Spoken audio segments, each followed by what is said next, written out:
We all know I know my man Jimmy Butler, and I'm rooting for him to get his money. He can ball. I'm getting sick and tired of these damn explanations about general soreness. The hell you mean general soreness? I don't know. Are you kidding me? You ain't injured. It's general. You ain't hurt. It's general soreness. What the hell does that mean? Like it's major pain and internal arthritis. The general soreness, does that keep you from cashing that check that you get for the games? No. You can't have that. You might have general No. Oh, yes, I would. Yes, I would. But I promise you I'd warm up to make sure I'm getting my check. I shows up. Let me be very, very clear. I tell you, and at the Butler's hurting his cause. I would tell you this. In this regard, I would say if you're hurt or something like that, that's different. When explanations like general soreness are put out there about Jimmy, even though I support him, being somewhat of a headache because he's made it clear he doesn't want to be in Minnesota, this is not the way to handle it. It's not a good look, Jimmy. Listen, I'm 61 years old. Yesterday was a day of general soreness. Why? Because I walked. That's all it was. I just woke up and walked from my bed to the bathroom. Guess what happened to me yesterday? General soreness. And guess what happened yesterday? I went to work with my general soreness. People who drive trucks for a living, they wake up sore. Yeah. And they go to work. Don't nobody want to hear this. The players today are so much softer, more athletically gifted, but so much softer because of social media. You talking too much. Why social media, you think? Well, they want to get their viewpoint out to the world. They think they the president. And they think it's a brand builder too. And it's not. Look, man, if I could have a talk with these young cats to really tell them what's being said up on Madison Avenue in New York, because all of my money is made on sponsorship of shows. If these young cats really knew what was prohibiting them from being the Michael Jordan of Hanes, of Nike, it would stun them.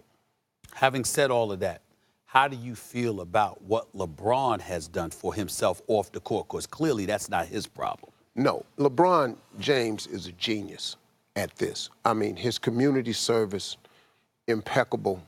What he does for so many young people. But his business acumen. I understand him coming to L.A. This move was, they're not going to win a title this year, but because they're a player away. Right. So, okay, what's the overall look? He's a smart guy. LeBron is a genius as a businessman. And if you don't think our friend Magic Johnson, who is another incredible businessman, genius, said to him, come out here and play with us, you'll be sitting next to me. And Magic making more money than all of us in business. If you don't think that persuaded him to come to L.A. against my better wishes, against what I think balling is, because now he up against Golden State. Nobody's beating Golden State. Doesn't he get credit for taking on that monster, though? That LeBron knows he'll be measured in L.A. in championships. It won't happen this year. But if he can get one or two All-Stars to join him, he's taking aim at that monster. Doesn't he get credit for that? Yeah, he gets credit for all that. He's just the guy. I don't think so. You don't think? I think he deserves credit for his business acumen, but in terms of embracing the challenge of the Golden State Warriors, no. You stayed in the East. You'd have been coming out of the East, and then you would have had another finals lost on your resume. This way, you lose before you get to the finals. So one would make the argument you that really think LeBron looked at it that way? I promise you that LeBron knows there's no way in hell they were beating Golden State this year. Oh, I know he that. knows there's no way in hell if he stayed in Cleveland they would ever get over Golden State again. But that's what I'm saying. He had to go to a place where he could attract other top I'm just saying. players. But there was places in the East. You mentioned Philly. The fact of the matter is, if you go out west, you don't have to worry about another finals loss on your resume because you'd lose before the finals, or you'd win because you knock off the Goliath. Is it more important to keep a loss in the finals off your record than it is to not make the finals? I would tell you in certain respects, yes. When you're talking about Jerry West having 8 finals losses on your resume, LeBron's at 6. You're approaching losing as many finals as anybody in NBA history. I think that's something LeBron's cognizant of. Nah, I think he's been there more times than anybody. I think that speaks volumes for his career. Ain't nobody saying that he ain't great. He's on the Mount Rushmore of college basketball, of basketball. LeBron can't win with you. Either, he's only getting to the finals because he's in the East.